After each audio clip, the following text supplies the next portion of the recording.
No, they hear what people they talk. Once you get a shakeleti love. This love when I wanna get another one, I go take and do it in I love. Waiting you love, oh. No be waiting I love, oh. Waiting I love, I go do what we done my heart, oh. Go no be vodka. Mr. Money Changer. But when I know the ways that Mr.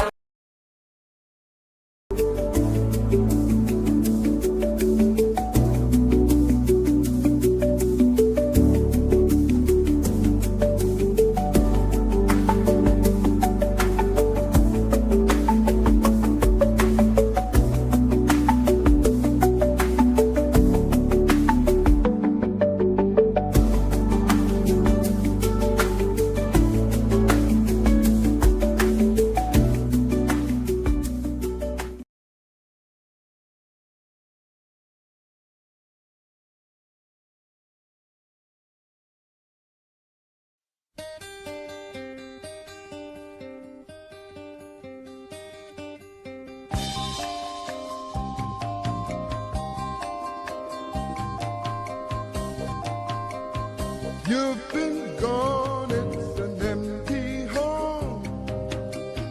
Come on back where you really belong. You are always welcome home, welcome home.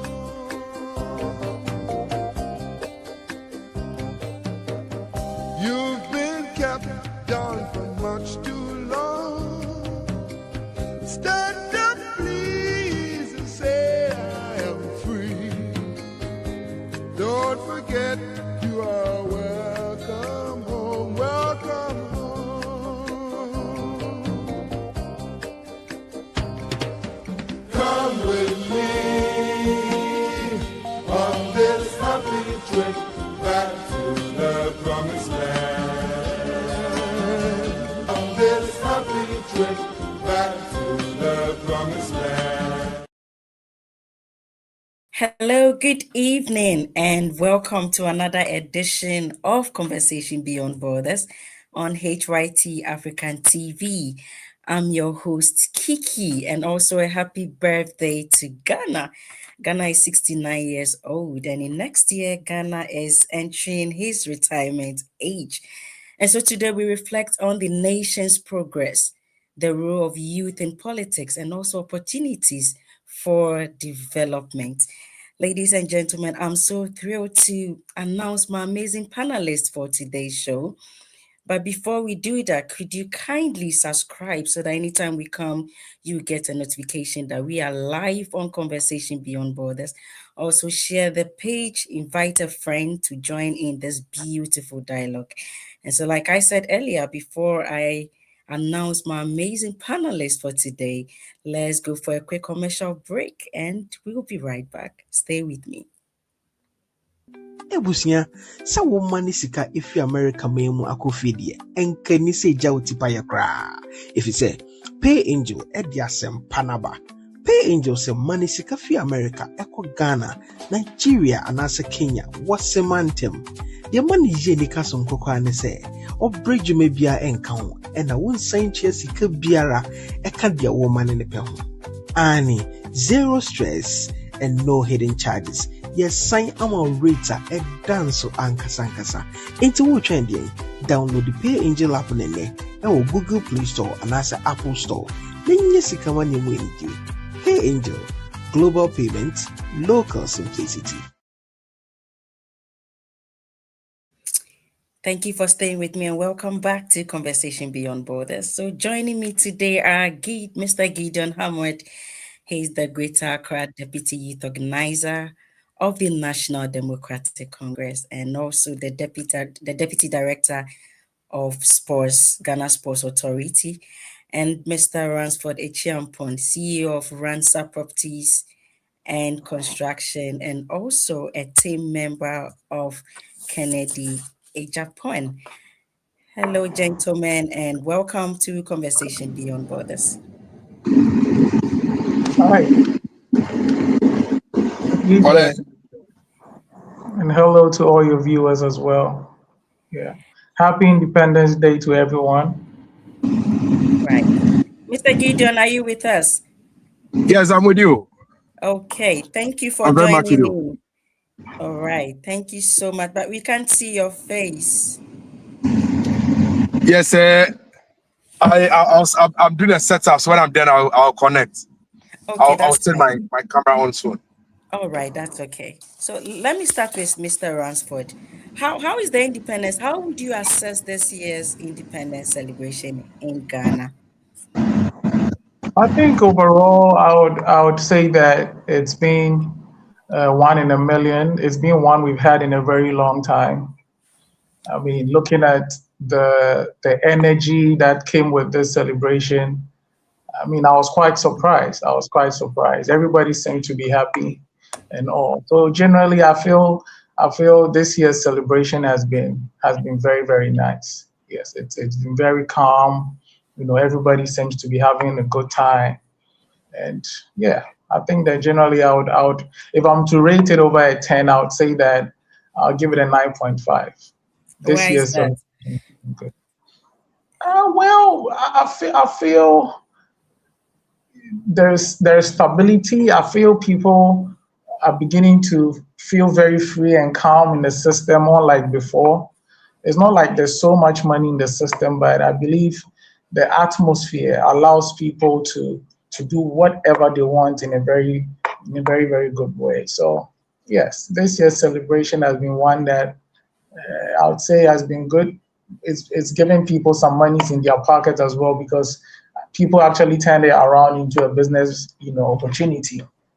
Selling out jerseys, you know, selling out, you know, souvenirs and all that, you know. And so this year's celebration, I would say, has been very, very laudable. Yeah. Thank you. Mr. Gideon, how would you assess this year's 69th Independence Day celebration? Hello, sir, you're on mute.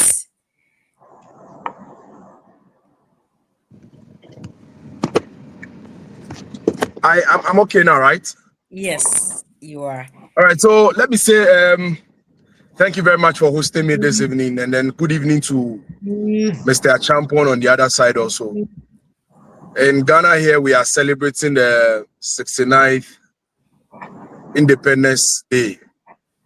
I'm just returning from the University of Ghana Sports Stadium where Hearts of Oak played one of the Premier League matches. Let me use this opportunity to also wish our women the Happy International Women's Day. Today, as we commemorate this, we know that we'll give women more opportunity to thrive. Ghana as a country, there's a new country, there's a new Ghana on a stratoscope. Let me say that, in the sense that I agree with Mr. Champon saying that people are now, there's stability in the system. People are feeling more flexible, moving about and celebrating what they have to celebrate. So on a large scale, there's no tension in Ghana as we speak, as compared to some few years back. Everybody can feel that at least the Ghanaianness of us is showing, and that is what we need to be happy about. So 69 years, we will not be able to celebrate everything that we are looking for. But the very little things that we've chalked, the successes that we've chalked, the stability, the peace of this country is one thing. Our neighboring countries, each and every time, are fighting. And I'm not saying we are special, but the very Ghanaian has come to agree that we cannot continue fighting. We cannot continue crying over things that are unnecessary.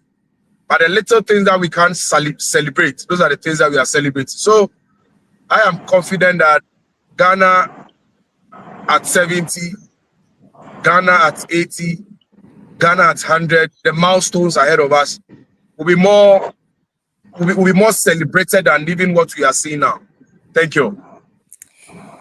So as Ransford, Mr. Gideon, still on you, as Ransford stated, he said the celebration was a bit special compared to the ones that we had the previous years. where we have jerseys. I've seen a couple of my friends in jerseys and all of that. Is this something to promote Ghana? Because we know that previous month or somewhere last month, the president Well, promoted. I'm sure you can see I'm still repping my jersey 3 clear days after the Independence Day celebration. Now, this is it. I am looking at, if you could remember, when we got independence, we're young. I'm sure by then some of us were not even born. But we could see the Ghanaianness in what we were wearing, what our forefathers, the founding fathers were wearing. They were wearing the batakari, they were wearing the kente. I am thinking that there's a new transition. The moment the colors are well represented, that is the most important thing.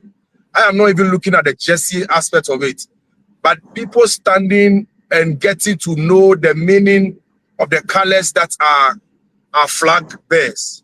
I think that is the most important thing. But notwithstanding this, I'm thinking that in the next 70, we could reignite. In the 70th anniversary, we can reignite the proper kente, the proper fugu, the proper Ghanaian.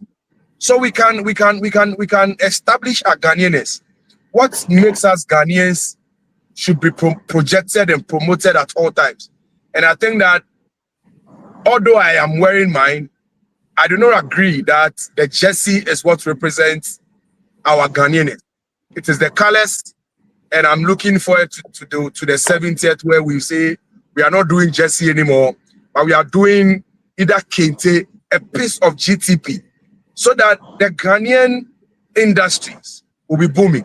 Most of these jerseys are imported, and so therefore we have created opportunities, job opportunities for people elsewhere. But if we are to do, let's say, GTP, we are to do, somebody if he agreed that we should do the tie and dye, the locally manufactured prints. I think that will also help. So we'll encourage people who changes the conversation to switch it to, let's say, the kente or the fugu, like we did fugu. Now Ghana, every Wednesday is fugu day. But if the 70th anniversary,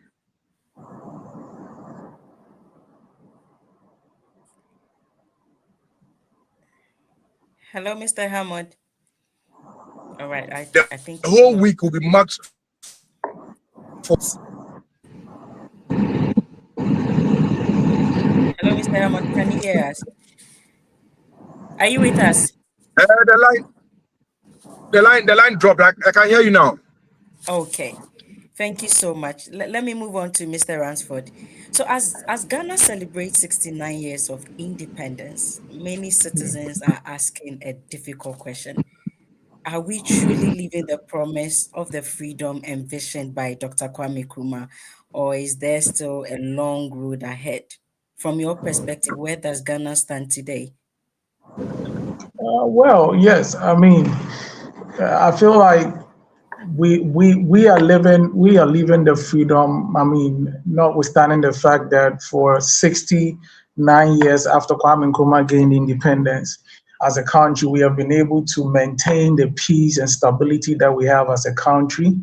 You know, not for any reason or for anything trying to jeopardize the peace that we have as a country for anything at all. And I think that's something that we all as a people need to say congratulations to everybody, you know, because it's not easy. We've seen what is happening in other countries where every single day there's a problem, every single day somebody's doing something that may hurt someone. But as a people, collectively, we've been able to channel this peace and freedom agenda for so many years. And I think it's something that as a country, we have done very well. And so for me, I think that whatever freedom that Kwame Nkrumah fought for, yes, as a people, we are living it, in as much as we still have a long way to go as a people, because if Kwame Nkrumah single-handedly as a person was able to do all these things that as today, we are still enjoying. And today we've had different, political parties rule this country and all that. And you still realize that most of the things that Kwame Nkrumah did in the past is still what we are feeding on. And to some extent, that some has not even been improved upon. We've not been able to maintain some of these things that we have, and it's been destroyed. These are also questions that comes up, when it comes to the freedom and stability that Kwame Nkrumah fought for, and how we've been able to, enjoy the freedom that we have and all. But as a whole, as a people, I believe that we've done so well. We've done so well. I think that Ghana is one of the countries that you may say that we are very tolerant.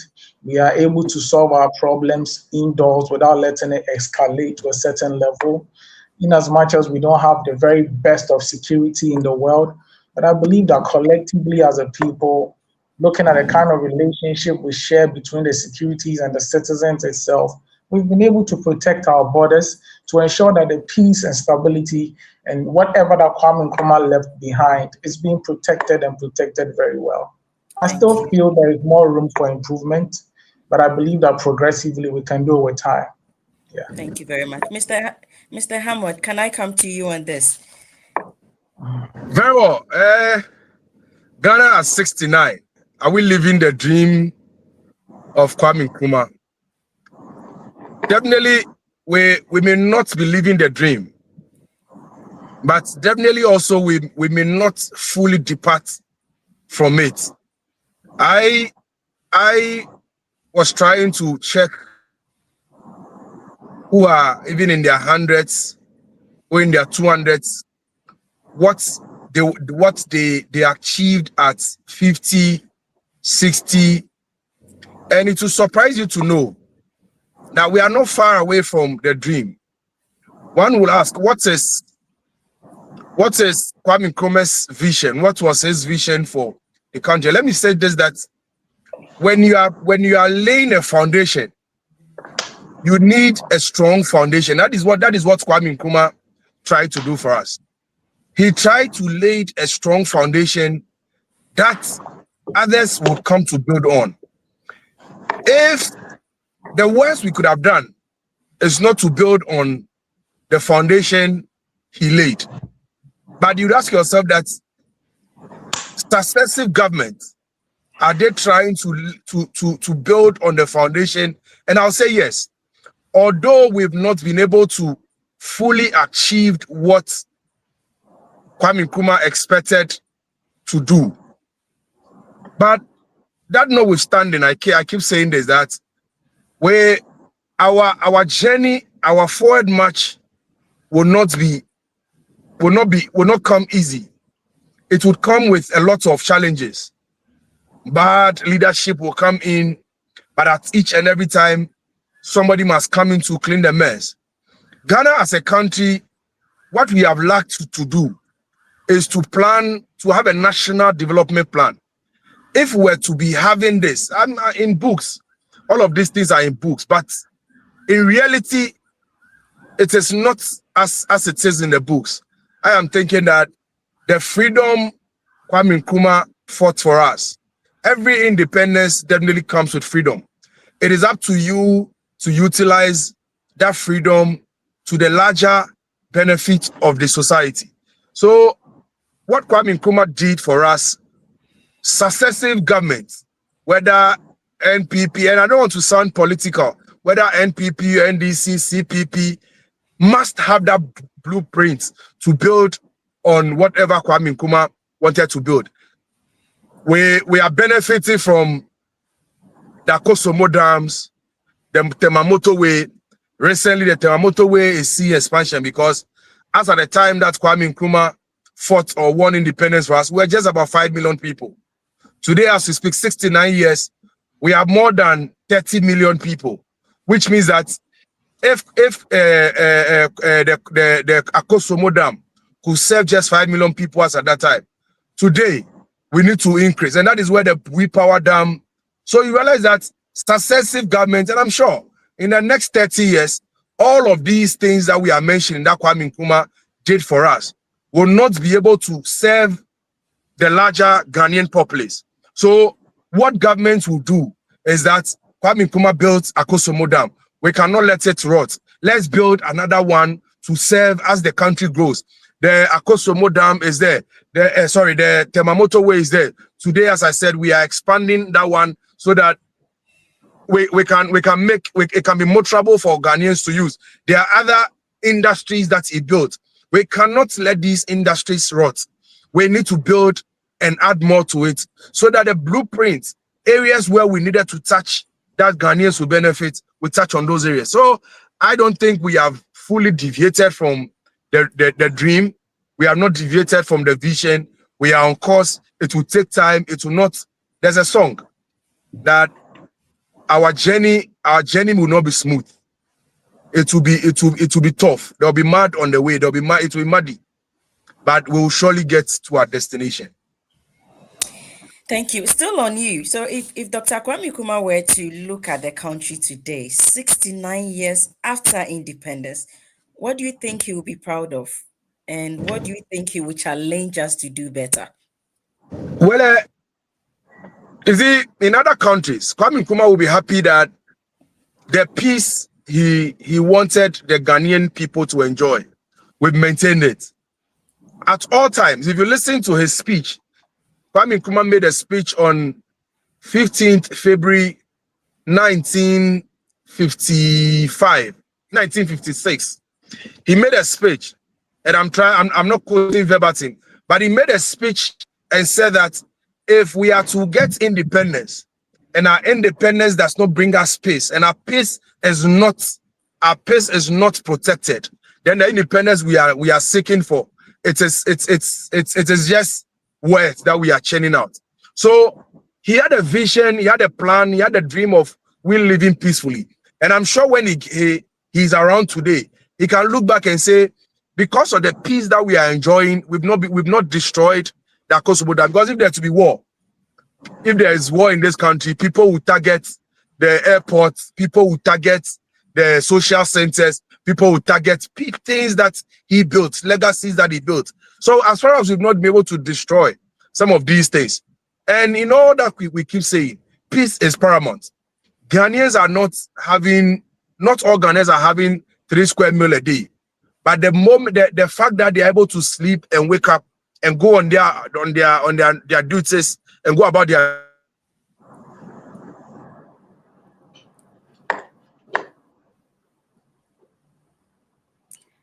Hello, Mr. Hammond. We can you hear me? Yes, I can. Hello. Yes. Okay. So, like I'm saying in summary, for us to be able to, for to be able to protect our peace, I think that is one thing that Kwame Nkrumah will be happy about. Thank you, Mr. Ransford. Can I come to you on that? What comments do you have? So, like I rightly said, that one of the things that Kwame Nkrumah will always be happy about is that we've been able to protect the freedom that he fought for. Not just him, but collectively he did with all the people that were in existence at that point. Whatever they did with their blood to ensure that we enjoy freedom today, I believe that wherever he is right now, he's going to be proud of us as a country, that we've been able to maintain that peace and stability. Because without peace, there wouldn't be stability. And if there is no stability, it means that development will be slow. And so for a fact, I know that the peace and stability we are enjoying in this country is something that has really, really helped us. And it's something Kwame Nkrumah will be very, very proud of. However, I'm also of the view that there are very few things that he, or wherever he is, he wished that we did better. And one of those things is, ensuring that we have good maintenance culture as a people, because most of the things that he made or most of the things that he built as a person, today you realize that most of these institutions are not in use anymore. It's because we're not able to maintain these facilities properly, in as much as they would have been old, but they could have been serving a purpose, even to create employment for people who are unemployed at this point. And also expanding whatever that he did to some level. I believe that if Kwame Nkrumah did this motorway some 60 years ago and all, and then till today, we are now thinking of expanding it. These are things that wherever he is, he'll be sad about, because we should be reading from we have statistics, we have a development plan as a country. It's only that we don't refer to this development plan, and any government that comes into power only wants to do something for themselves so that they can have a good name. But I believe that as a people, this is something that we need to look at critically to ensure that moving forward, we will go by the script. Because if we continue to follow or use the development plan that we have, I believe that, yes, every government that comes will know that there's a path that we are towing. If also they feel that the kind of plan that we have is outmoded, of course, they can review it and then, do better and ensure that whatever policies that they want to bring to ensure that whatever legacies that governments are leaving to ensure that we develop as a country is being protected very well. And so, yes, Kwame Nkrumah will be happy that we've been able to maintain the peace and order that he left. But I think that he wishes that we do better as a country, to be able to enjoy the freedom more. Thank you. Thank you very much. And thank you, viewers. We're going for a quick commercial break. And when we come back, we'll talk about sports and development. Stay tuned. That dream of studying and working abroad has been made much accessible to everyone, including you. So worry less about how you're going to get there, because we always make it happen. This is Step Finders Ghana Limited. We offer a highly professional guidance and support system, both in your university and visa application process. Step Finders Ghana Limited is a highly trusted agency of the University of the West of Scotland, one of the largest modern universities offering a range of academic, social, and sporting facilities. You can apply for undergraduate, master's and PhD in business and creative industries, education, social sciences, computing, engineering, physical sciences, health, and life sciences. Come through Step Finders, and for your studies, you get yourself a laptop or a £500 gift voucher. Call on +233 598 4888 04. WhatsApp on +44 7404 711 049. Send us an email or visit our website for more information. Welcome back, and thanks for staying with us. Starting with Mr. Hammond, I'm so happy you coming from the grounds, the football grounds. And so, as the Deputy Director General, National Sports Authority, countries like Morocco and Senegal have invested heavily in sports development and are now seeing global success. What lesson do you think Ghana can learn, and how can sports become not just entertainment but as economic and youth empowerment too? Well, that's a very interesting question. It talks about what our priorities are as a country. If you look at our curriculum in schools, it is choked with proper academics. Let me say maths, English, science, social studies, whatever. And there's just 1 hour for PE. Those days when we're in school, just 1 hour for PE throughout the week. And that comes maybe around even Wednesdays or Fridays, just 1 hour. So from Monday to Friday, we have just 1 hour for physical education, for sports. We as a country, we are not conscious about developing sports, and that's a fact. What President Mahama is doing, and I think that, like I kept saying, I don't want to sound political, but I just want to tout what President Mahama is doing, so we can whip up the enthusiasm in sports. If you look at our Premier Leagues now, all the teams in the Premier League have been cushioned with 1 million Ghana cedi, which has never been done before, for them to be able to develop their players, for them to be able to maintain some standard in giving us good football to play.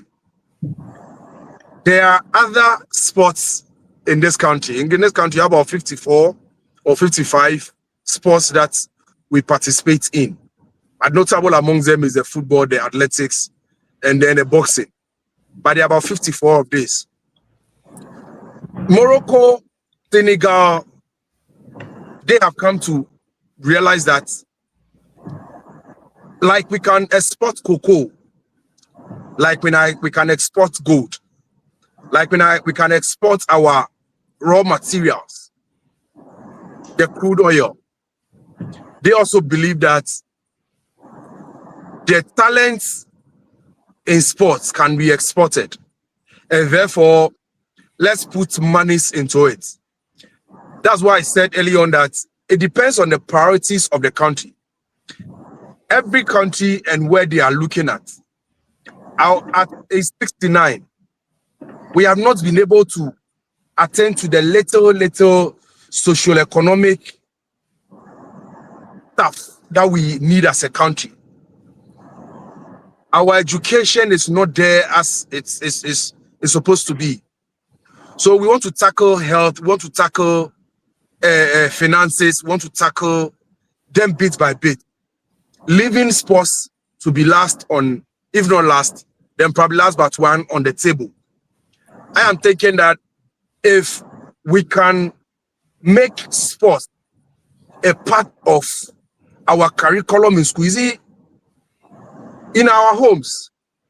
I am sitting here today. When I was in school, I was a very good athlete. I was running 100 meters right from JHS. I remember we went to Zonals at the Accra Sports Stadium where I sit today as my office. In 2003, I was running Super Zonals for my zone. When I went to secondary school, I was part of the school's athletic team. I was part of the handball team. Nobody saw me doing well in those areas. So therefore, nobody took interest in what I was doing. But I was thinking that if somebody could, if my parents could even understood, they understood that, okay, this is our boy, academically, he may not be sharp, but he is sharp when it comes to these areas. Let's move him out of that academic choked area and send him into a sports talent development area. And then I'll become a fine talent for this country. I think it would have helped. I'm not saying what I'm doing now is not helping, but I'm thinking that if other children could be identified, and I sit at the National Sports Authority as a Deputy Director General, my work entails that I help in talent development. So I wake up, I have to travel all the way to Northern Region to go and see what the Northern Regional Sports Authority is doing, or the director there is doing. I move to Central Region to make sure that there are sports over there. And then we pick these talents from the schools and we feed them into the federations. They attend the Olympics Games. Very soon, Olympics Games will come in. Commonwealth Games will be coming. Will be upcoming very soon. And most of these people that are participating even in Ghana here, arm wrestling tournaments will be coming up in the month of May, 1st and 2nd of May. There are activities. People enthusiasm, people passion should be whipped into that line, so that we are not just forcing people to become academically good only. They can also bring out their talent. So what Morocco and Senegal are doing, I'm thinking that is a conscious effort. They have set their priority. We probably now, it will not be a priority, but we can give ourselves the next 10 years. We can give ourselves the next 15 years and say that in the next 15 years, we want to export talent, not just raw talent. Talent that's as a country. Is it Brazil? Brazil, what they are doing, what is booming Brazil economy is sports. For them as a country, they pick the Ronaldinos and send them to other countries, and the money comes back into their economy. So every country must set their priorities right. Likewise, Ghana, we must set our priority right and say that as part of the cocoa that we are sending or we are exporting, as part of the crude oil that we are exporting, we want to export football, sports talent, not just football, but sports talent across the world. And all of these can bring us some income into the economy. And I think that it should be a conscious effort. So President Mohammed's vision is to feed our national teams, is to raise raw talent and feed our national team. When they enter into the national team, they'll become a thing to watch by other countries, and then they'll be bought, and monies will come into the country. I think one thing that we can do finally is that when we see a talent, the country can take hold of that talent and say, this is our property. Most of the players that you see, the DIUs, the Kudus, their money stays with their managers. But the country itself is not benefiting largely. Assuming Kudus is a property of Ghana, and whatever deal he goes to sign comes into the Ghanaian coffers. And I think that is what Brazil is doing. We can look at that strategy. And then my work at National Sports Authorities to make sure that what our taxes are being used to build, all the sports facilities that our taxes are being used to build, I keep them in good shape. So I make sure I wake up every day, and when a part of the facility is rotten, I make sure that I get it fixed. I maintain the youth centers, I maintain the AstroTurfs, make sure that they are in good shape to meet the international standard. So the country consciously must say, in the next 15, 20 years, we want to raise about 10 footballers as our property. We want to raise about 10 boxers. We are investing in them. We are making sure that we are giving them the facilities to train. We are giving them what they need to even eat, so that they can go and bring us income as a country. Thank you. Thank you very much. Mr. Ransford, do you agree with Mr. Hammond? Do you have any comments to share with us? Yes. First of all, I'd like to commend him himself. I would like to say that he's doing a very good job.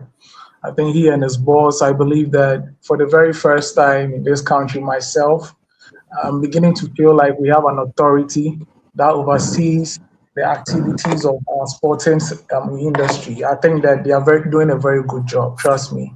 Because if you Thank you very much, my brother. Thank you. Yeah, if you look at all the programs we had during the Christmas festivities and looking at how they managed situations, how they protected the pitches and all that, I believe that sometimes it's not always about the money, but it's about the individual resource, the human resource itself. Whoever is in charge, the kind of orders that is being put in place to ensure that we attain whatever success we want as a country. So trust me, my brother, you are doing very well. Keep it up. Thank you very much. Thank you. I appreciate it. Thank you so much. And also to go into the sports thing that my brother mentioned a whole lot that I would like to add more to. And first, it's got to do with the curriculum that he talked about in our schools.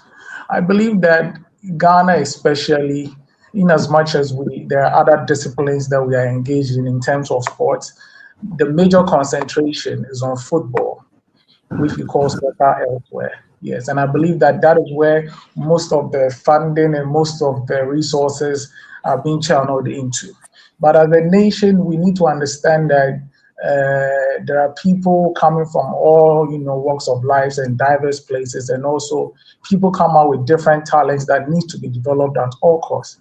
There are people who are very good at playing basketball. Myself, I used to be very good at basketball, but you realize that we live in a society, or we live in a country where there are certain sports that end only at either the university level or the secondary level.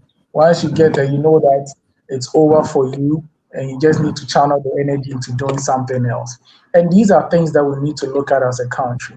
We need to make conscious effort into ensuring that we develop talent who are very good at these sports. How are we going to do these things? I believe that as a country, we should build a curriculum that does not only, promote the book thing that we are doing in the schools. We should also have a system that allows the student, the very young student, to start monitoring his progress in terms of sports from the very day they begin doing the sports. Because you go elsewhere, in these America and all that, you realize that right from, grade school or high school, these individuals are being monitored, their names are being put out there. So right from high school, the hype is already there. And these individuals build upon this hype. And how did they do that? Is the government, giving them or creating that atmosphere that allows them to do all these things. And so to my brother, once again, I would like to say that I believe he is more of, yes, he's a bit old, but a little bit of a Gen Z vibe. So I believe there are other things that you can bring on board as a person, or you can introduce into the sports system, that will create a different outlook of how our sports system is, so that kids will be more interested in bringing out whatever talents that they have inside them. Because if they feel like they are being protected, they feel like right from the get-go, they'll be able to visualize whatever that they would want to do in future. Trust me, there are a lot of these young ones who are not all about the books, but have some incredible sports talent within them that they can bring out and showcase to the world. And also on infrastructure, I believe that is one area that we need to look at critically. It doesn't have to come with so much money, but I believe that our SRCs and the various schools should be encouraged to have a budget to at least take care of certain sporting activities within the schools. And also, I think that we should reintroduce, the cones soccer system, not just reintroduce it, but we should bring a system that puts these individuals out there, projects whatever these individuals are doing very well, such that we go back to these old inter-school competitions. Recently, Ashanti region held their Super Zonals competition. And I must say that I think it's one of the very few that was very, very, very well organized in recent times. And it was all over the place. And Ashanti region, for once, is really known for that, when it comes to sports and all that. But what happens? All these talents come, and in 2-3 years, we don't hear from them anymore. Why is it so? Because there are no systems in place that actually protect the talents these kids have, that actually, monitors the progress of these kids. It's like once they are done with school, there's nothing else they can do, or they just have to go sit at home, or unless their parents, or for some reason, they have scholarships to travel out there, that is the only time they get to have talent come into realization. So please, to the sports authority, I would also like to add that I understand that your job is to protect the facilities that we have and all that. But I believe that being an authority, definitely you work hand in hand with, anything sport from the schools and all that. I believe that these are things that should be pushed and enforced properly to ensure that our sports systems are really, really moving forward. A country where we have very good players like Mohamed Kudus and all that, yes, we cannot talk sports without, adding the economic aspect of it. There are a lot of economic importance when it comes to sports, and we need to really look at that critically. Like my brother said, if we have a system that protects the individuals and at the same time projects the individual, at the end of the day, whatever foreign exchange that we are getting from there as a country, there's a percentage that will come to us.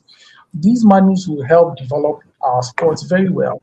But the only way we can ensure these things are being done is when we have a proper system that protects the individual as a person. So yes, I believe that Ghana, we are doing well. We are on the right track, but I believe that there is more we can do as a people to ensure that whatever our sports is like right now, 10, 20 years to come, it will be better than this. And yes, so thank you. Thank you. Thank you very much. Let me come in. Kiki, let me come in briefly. Yeah. Okay.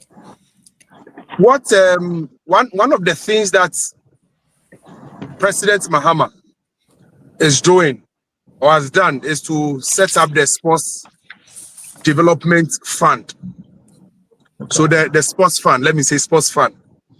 This fund is to make sure that there's a component that talks about scholarship for sportsmen and women who are in active service, and even when they are out of active service. So this is an incentive for them, so that anybody doing sports, whether athletics, boxing, whatever, you can access this fund to help yourself. You see, there is National Apprenticeship Program. Very fantastic program. There's a money set aside for this program where apprentices are given daily stipends. Daily stipends. Assuming there is daily stipends for sportsmen and women that we as a country we are raising, it will be an incentive for people to go into sports. But look at a common footballer or a common boxer in Jamestown, Bukom. He goes to train in the morning. He comes home and there's nothing to eat. He comes to sleep on an empty stomach. If you live in the same house with that person, would you be motivated to also say, I want to become a boxer? There's a question we need to ask ourselves. But if this boxer knows that, oh, after I go to train in the morning, there will be some 20 Ghana cedi, there's some 50 cedis, or there is some $1 or $5 coming in for me to feed on, maybe on that very day. That's a day, let's say daily minimum training wage. So if you go and train, that's a minimum wage you are getting. In other countries, in Singapore, there are players, although Singapore is not doing well when it comes to football, but they are doing well when it comes to cycling, where they are doing well when it comes to swimming. These athletes are on daily stipends. So the country says across every region or across every province or every city, we have 20 athletes, swimmers, cyclists. And these 20, they are on government, stipend. Daily basis or monthly basis, their money comes. So it will motivate them to train. It will motivate them. Somebody is monitoring when they train. There is attendance sheet to fill, just like the national apprenticeship, where you are giving stipends. If you don't go, you don't get. So if you train, you get. This is what we must do consciously. That are athletes, the young ones, those who are in school. These Kumasi girls, Fulera and Gaza and whatever. I am planning to bring them to Accra, so we have lunch. So we sit together and then see how I personally can become their manager. Yeah, and so Hubert. Yes. So that I can pick them up and say, I am being their manager. I am taking care of their feeding on daily basis. So it doesn't become a burden to their parents anymore. They now become national assets. I take them and give them to if it's athletic, I give them to Ghana Athletic Association, GAA. I give them to them. They monitor their progress. They will they are in SHS now. They will go to university. When they go to university, as part of their running, they will be doing sports science as part of it. So when they are out of even the athletics period, they can become coaches. They can become sports scientists, where they can nurture other people to do well in the sporting area. This is what we need to do as a country. Thank you. That was a great submission. Ladies and gentlemen, let's go for another quick commercial break. And then when we come back, we'll talk about some of the challenges in sports. Stay tuned.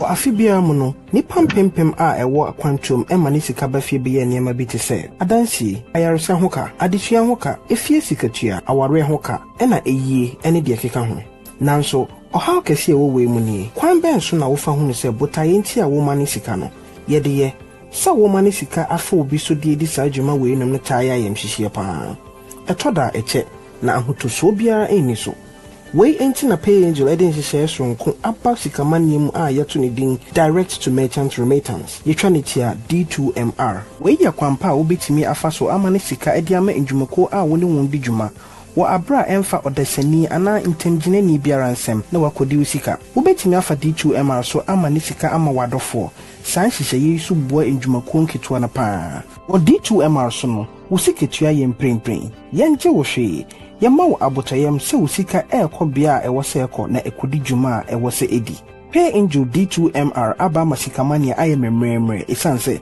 emfa hu biem ne bia wo ana edwumako a oni omudin sa wo so ne ewo ye yintem ginafo nyine firi ho na yama wadi dwa na wamma ne sika ntem so eni ahotoso mu hwehwɛ Pay Angel akyiri akwan ɛwɔ Google Play Store ana Apple Store. Tua mo direct.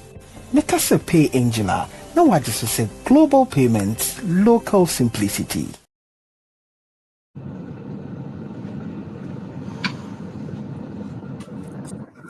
Thanks for staying with us and welcome back to Conversation Beyond Borders. Mr. Hamad, some critics argue that Ghana has immersed sporting talents, but it lacks proper management and long-term planning. I can't hear you. Sorry, can you come again? Hi, please come again. I can't hear you.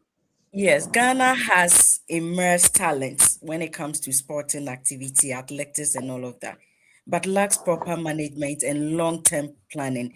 So where you sit in your honest assessment, is Ghana's biggest challenge talent or infrastructure, or is it leadership? Can you walk us through with that? Okay, so that's another wonderful area or interesting area you want us to go into. It's a myriad of issues. It is not, you cannot pinpoint and say just one. So all the leadership, infrastructure, whatever you mentioned, it fits into each other. Ghana has great talent, and if we don't manage these talents well, they rot away. Just like we have so many foodstuffs on our markets. If we don't think of using or refining some of these talents, like tomatoes, it will be on the market and it will rot. Even our market women don't know what to do with it when they get to rot.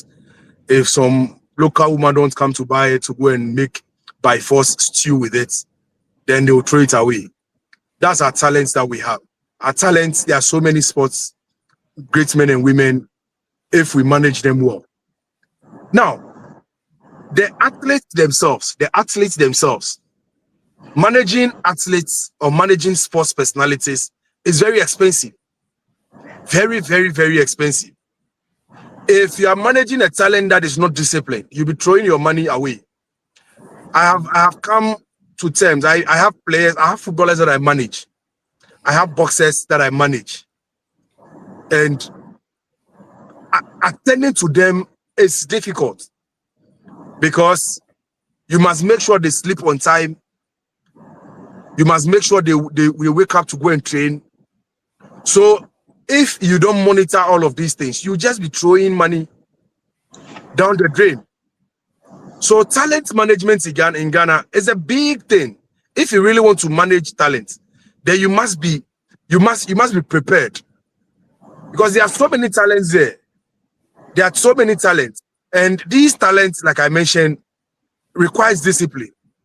If the talent, so one way or the other, it is part on the side of the athletes and it is part on management. If management doesn't pay attention to the talent, that talent would go waste. That talent himself, that individual, must also make sure that he or she is disciplined in times of sleeping. When it's time for him to sleep, he will sleep. When it's time for him to wake up to go and train, he will go and train. This is what we are facing as a country. Now, we have so many sports infrastructure in this country. We don't lack infrastructure. We may lack some few. But those days growing up in our communities, there were spaces for basketball. It wasn't intentionally created, but maybe some uncompleted building where they've not raised it. The boys can mount the basketball rims and they'll play basketball. Right now, in our communities, there are no spaces for even the leaders of the communities have sold all the lands. They have sold all the spaces for even four corners. Those days when we were growing up, we were playing four corners, we were playing gata to gata.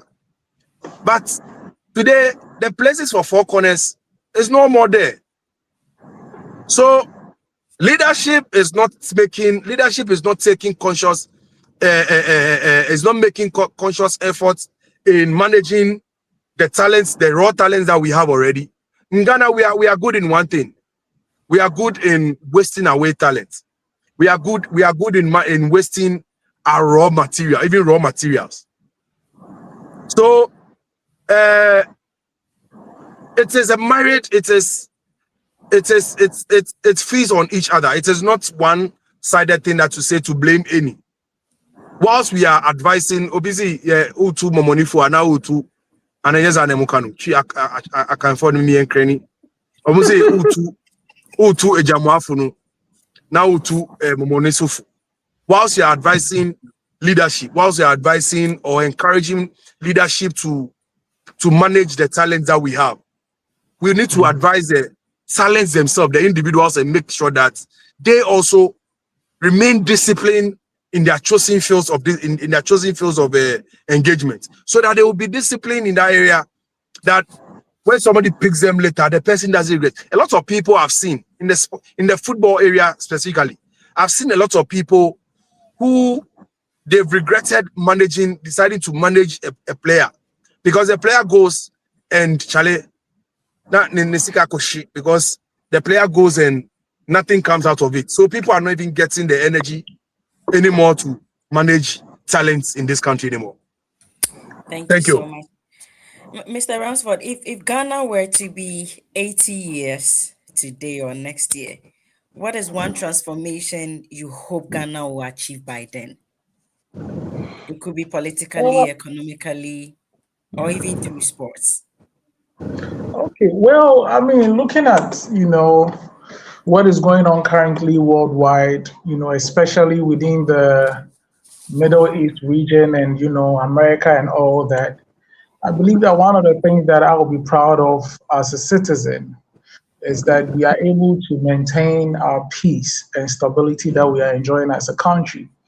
Because if anything has to happen, if there's supposed to be any form of development in any way, the only way these things can survive is when we are stable as a country and there is peace in the country.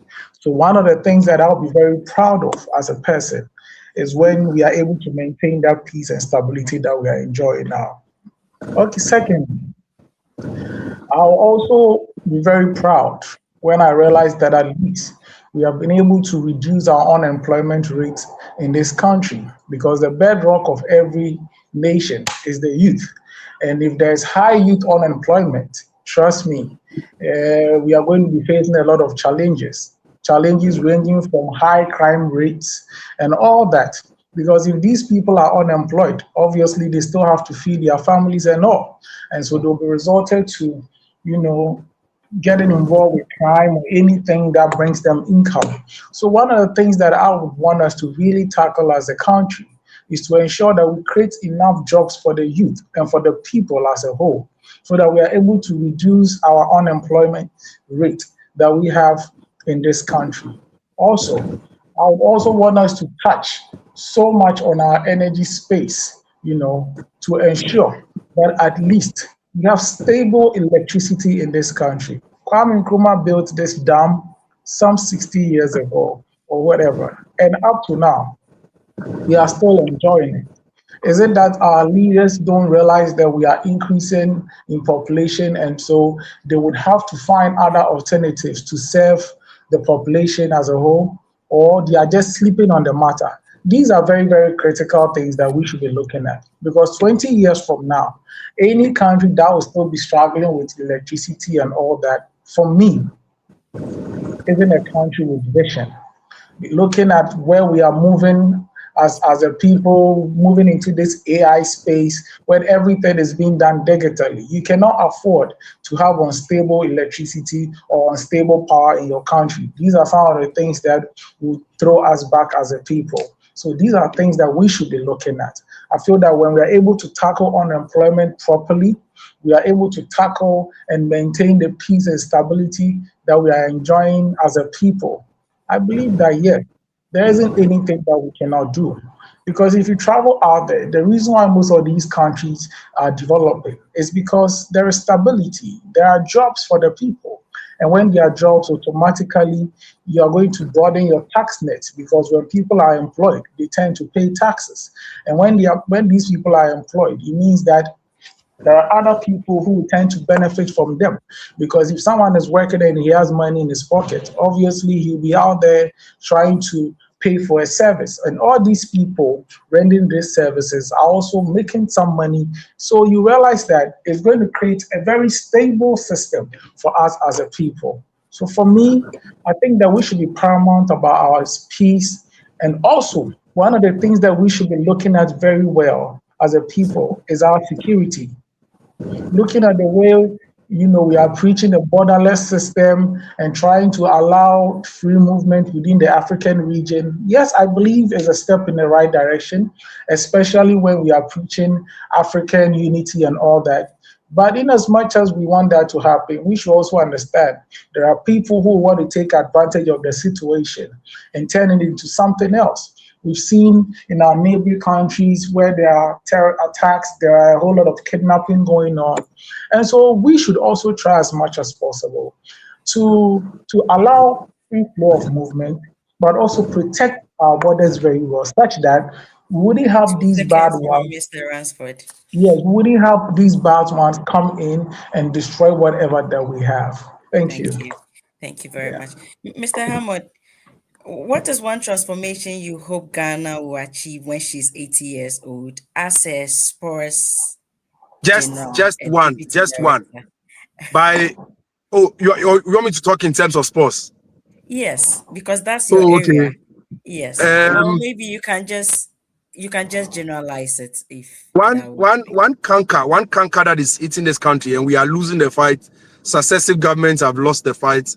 Governments are not winning. Governments in and out is not winning. It's a fight of Galamsey. It's a canker that we need to win. We need to win it, because it's affecting even our water. It's affecting our health. It's affecting our general being. And if in the next 11 years or in the next 10 years, we are still with it and we've not found solution to how we can benefit largely from this canker, then we stand to lose. In the sports arena, I am looking at a Ghana where Ghana is able to participate at the world stage and making it to the finals, celebrating Ghana at 80. Then we say, yes, Ghana at 80, we've come a long way. We can now rock shoulders with the Brazils. We used to call ourselves the African Brazil, but now we've lost it.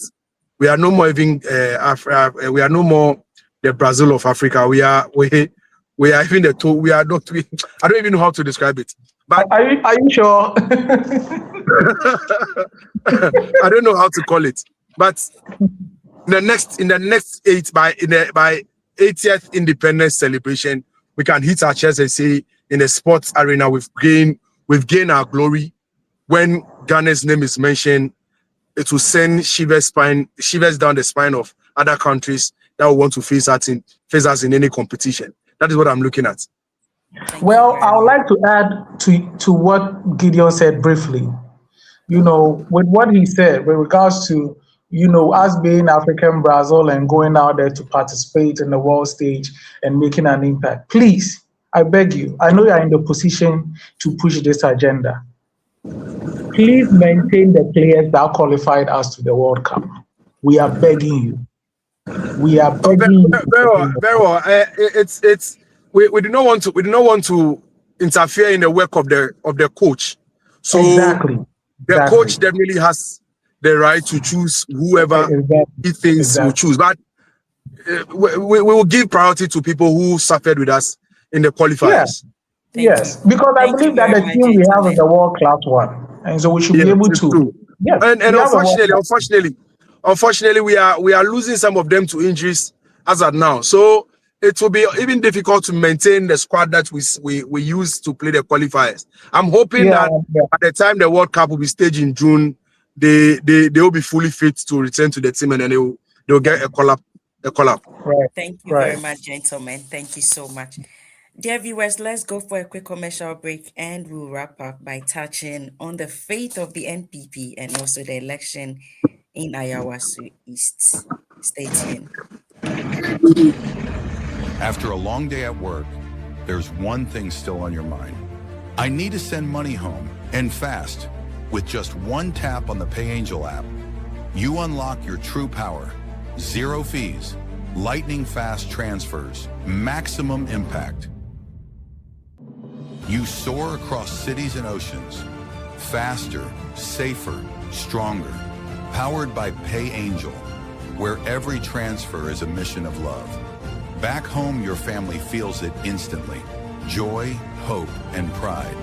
Because when you send with PayAngel, you're not just sending money, you're sending care. Be the hero back home with PayAngel. Zero fees, instant transfers, maximum impact. Staying with us and welcome back. Mr. Ransford, let me start with you, and you've got 60 seconds. What is the fate of the NPP and its political comeback? So, I mean, yes, I mean, the MPP has been or is going through a whole lot right now. I'll say that it's going through an overhauling right now. And so for now, you can't really speak much about the MPP as a party, because even within the party itself, there's a whole lot going on that has to be worked on properly. And so for us as a political party, we are simply working on the unity that we are preaching, and we are trying to ensure that we can all come together as a people. Yes, we can all come together as a people and then go into the elections 2028, and then we gain power for ourselves, which we believe that is very possible if the right things are done. So for us as a party, we are calm, especially as a Kennedy team player. I'm very calm. We are watching, and then whatever that the leaders come up with. Is he planning a comeback for the 2028 elections? Oh yes, we are. We are winning the elections actually. We are winning the elections actually in 2028, and so we are just hoping that the right things are done. We are just hoping that the right things are done. I mean, yes. If you're not even confident of what you are saying. You see, I'm going to try to be as realistic as possible. If my candidate had won, being Kennedy Agyapong, I could have said a lot, right? Because obviously, because your candidate is not there, you can't say much. Well, I mean, that definitely there are people in the inside who know more than I do, especially when I'm not I wasn't in support of their candidate. There are so many things that at this point, as a Kennedy supporter, we don't really know about. I agree that you didn't support him because you don't believe in, you don't believe he can win the elections for you. That's why you didn't support Bawumia. You get it? You see, I feel Ghana has reached a point that we are tired of the book reader and all that. I feel personally, as a young man, I feel we need a leader who is a bit radical, somebody who can break the nut, someone who can say that I'm moving, I'm carrying everybody along with no fear. Bawumia is a fine person, but I believe that in this dispensation, what we need is in Bawumia. But hey, the delegates have chosen, so we cannot really say much about it. We are all here to support and ensure. Thank you so much.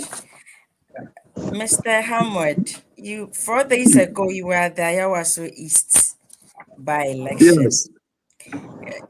Can you run us through the elections? What happened? Well, I also for the MPP is always a foregone conclusion, because that is NDC seat. I spent close to 12 days in the constituency.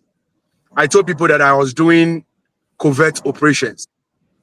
The seat is ours, but we didn't want to give room for complacency, where we also, because it's ours, we'll sit and then watch anything. We had one strong other candidate who is NDC, the Umaru Sanda gentleman.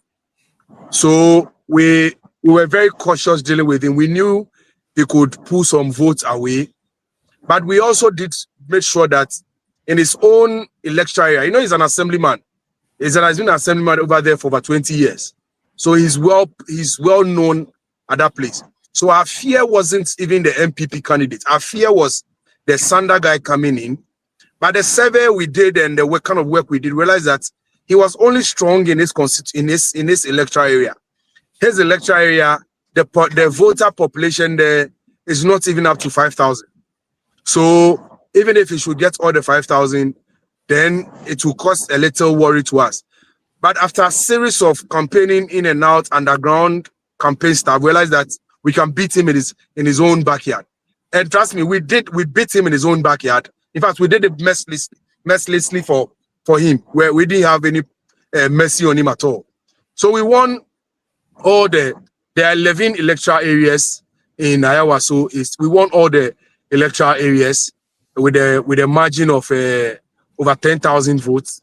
The next person that came was the NPP's candidate, who pulled a little over 4,000, if I'm not mistaken.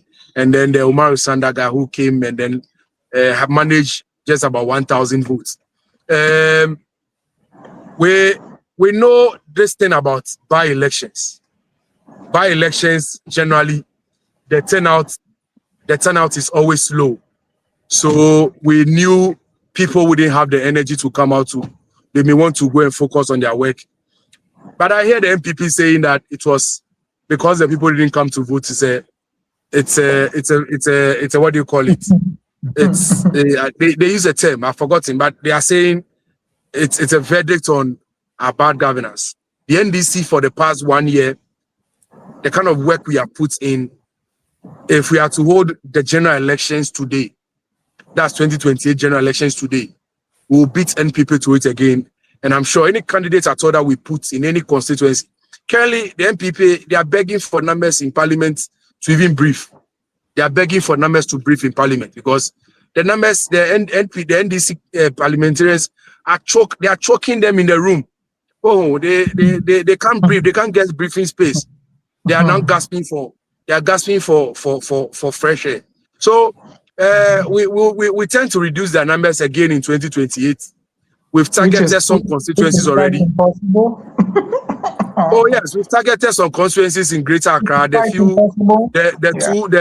two in Greater Accra, we've targeted. In fact, the 3 in Greater Accra, we've targeted it, and then we want to pick some one being Central Region. So in 2028, we intend to win about 5 more of the seats from them, reduce the number drastically, so that even coming to Parliament, they will not have the energy to come there to come and debate anything. Thank you very much. Thank you very much. And thank you, gentlemen, for joining in today's conversation. We are so grateful for taking time out of your busy schedules to join us. It's a pleasure meeting you. Oh, same here, my brother. I'll get your contact from her and then reach out. Very well, we'll reach out. Thank you. Thank you very much. Thank you very much. Thank you. I appreciate you inviting me here. And we hope to see you again. Thank you very much. Yeah, so let's do this soon again. Right. Thank you so much, gentlemen. Thank you for sharing your wisdom and insight with us, and also your submissions on the 69 years of Ghanaian independence. We are so grateful to have you here in the studios tonight. And also, thank you, viewers, for staying with us. I want to give a very big shout out to Madam Becky Stone, who has been a constant person, always supporting our page and coming on, and also to one lady called Divey Rasta. She has been very supportive. And a happy International Women's Day to all amazing women. Remember, you are valued, you are seen, and we appreciate all the impact and the powerful impact on the community and also across the world. We appreciate you all and keep being amazing. And to all our viewers, thank you so much for your support. And don't forget to subscribe. Don't forget to share this page. And don't forget to call your friends, your family, and everybody. It is always Conversation Beyond Borders. And I'll see you same time next week. Have a wonderful week ahead. Good night.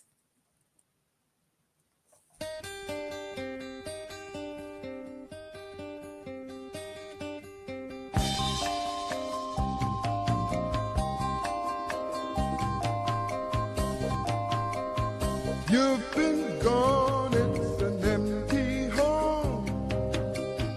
Come on back.